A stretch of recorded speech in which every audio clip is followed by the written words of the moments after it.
sobre o caso Master, Hora H vem com uma apuração importante sobre isso por aqui. E a gente te conta que a Receita Federal encaminhou documentos à CPI do crime organizado, documentos que apontam pagamentos milionários realizados pelo Master a algumas autoridades. Nomes importantes da política brasileira. Dona da apuração já está por aqui. Larissa Rodrigues, nos conte quais são esses nomes. Não tão dona assim, aqui a gente vive compartilhando no aluguel. Juliana, vamos lá então. A gente passou a tarde numa força-tarefa aqui em Brasília, eu, Matheus Teixeira, Isabel Mega, conversando com fontes da CPMI, da CPI, da Receita Federal, para trazer essa informação bem redonda aqui para vocês que acompanham a gente em casa. E boa noite, né? Tô entrando agora no jornal. Vamos lá. A Receita Federal, ela enviou este documento depois de ter sido aprovado na CPI do crime organizado, um requerimento onde se solicitava informações financeiras do dono do Banco Master, que é o Vorcaro. Foi repassado, segundo essas fontes com quem a gente conversou, uma espécie ali de imposto de renda mesmo, de todas as transações realizadas pelo banqueiro. E diversos nomes e empresas ligadas a nomes importantes do cenário político brasileiro foram citados e aparecem nesse documento enviado, mais uma vez lembrando, pela Receita Federal. Então, é um documento oficial, onde há repasses de forma oficial pelo banqueiro para esses políticos, ou melhor, para empresas ligadas a esses políticos. E aparecem, Juliana, políticos de todos os lados aqui, viu? De direita, de esquerda, do centrão, e eu vou começar citando, inclusive a gente confirmou o valor desses repasses. Vamos lá. Aparece, por exemplo, o ex-presidente Michel Temer, por meio do seu escritório de advocacia, que recebeu 10 milhões, então, do Banco Master. Seguindo aí nessa lista, então, de ex-ministros, né, também a gente tem Guido Mantega, a Polaris Consultoria, que é uma empresa ligada ao Guido Mantega, recebeu 14 milhões de reais. O ex-ministro Ricardo Lewandowski, que a gente lembra, foi ministro do Supremo Tribunal Federal e, por último, também ministro da Justiça do governo Lula.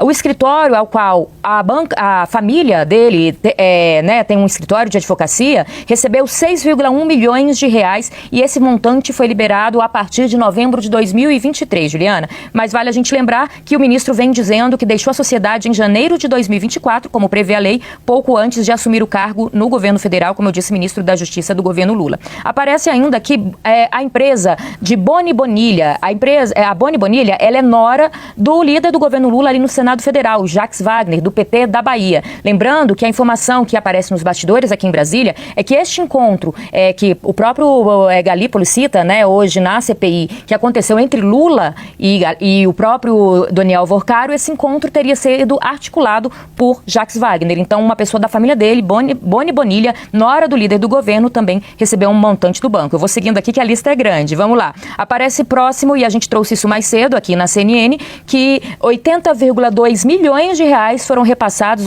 ao escritório da advogada Viviane Bassi de Moraes. Viviane é esposa do ministro do Supremo Tribunal Federal, Alexandre de Moraes, e esse valor foi repassado entre 2024 e 2025. Ainda na lista, Henrique Meirelles, ex-ministro do governo Temer e ex-presidente do Banco Central, 8 milhões de reais. O governador do Paraná, melhor dizendo, Ratinho Júnior, do PSD, e o seu pai, o apresentador Ratinho, também aparecem nos documentos por conta dos repasses ao grupo da família que é o Grupo Massa. Chegam ali a 24 milhões de reais esses repasses de algumas empresas ligadas à família Massa, entre elas a Massa Intermediação e a Gralha Azul Empreendimentos e Participações. 2 nomes do União Brasil, eu disse, né? Tem gente ligada aí ao governo Lula, tem gente do Centrão e 2 nomes importantes do União Brasil. Antônio Rueda, que é o atual presidente do União Brasil, recebeu 6,4 milhões do banco de Daniel Vorcaro, e a ACM Neto, pré-candidato ao governo da Bahia, 5,45 milhões de reais por meio da AIM Consultoria Limitada, que é a empresa que é comandada, então, pelo político baiano.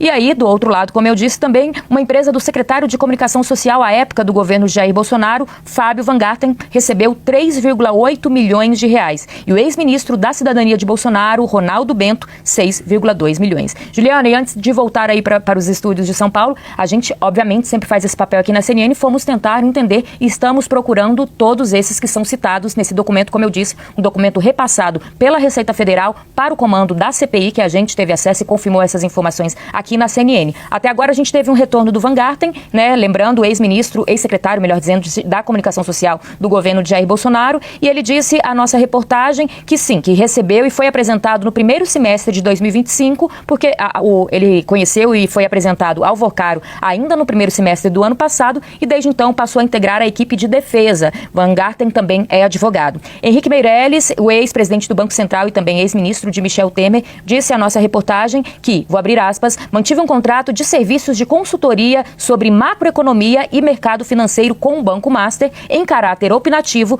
entre março de 2024 e julho de 2025. Essa é a resposta de Henrique Meirelles. E nós seguimos aqui abertos, claro, a todos os outros lados. Estamos aí esperando as respostas dos demais citados nesse relatório e tendo novidades eu volto com você, Juliana. Certeza, Larissa. Apuração importante de Larissa Rodrigues, Isabel Mega e Matheus Teixeira. Espaço aberto, claro, para que essas autoridades falem, né, sobre esses pagamentos todos no período ali, no patamar dos milhões. Larissa Rodrigues, muito obrigada pelas informações importantes por aqui.